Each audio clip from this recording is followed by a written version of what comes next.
Мен бүгін бір түс көрдім, түсімде үлкен іс көрдім. 2030 жыл екен, өлмеппін әлі тірі екем. 80-ге жасым жетсе де пенсияға шыға алмай жүр екем. Бірақ та Қазақтан шыққан бір ғалым, таң қалдырып ғаламды жасартатын адамды дәрі ойлап тауыпты. Сол екен дәріге әлемнің көңілі ауыпты. Ауғанмен бірақ не пайда, көп адам емін таппайды екен. Дәрі қазақ тілін білмегендерге жақпайды екен. 2030 жыл екен, өлмеппін әлі тірі екем. Теңгеміз біздің теңгенің құны екен. $100 ақштың бірақ теңге болып тұр екен.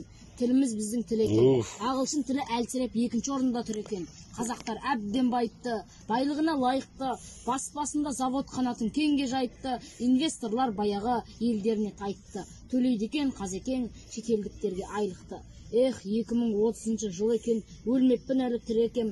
Бір француз бен бір жапон қой бақсақ қалай болады деп қазақша сөйлеп тұр екен. Тыңдағандарыңыз Аманқұлов саясат, осының бәрі шын екен.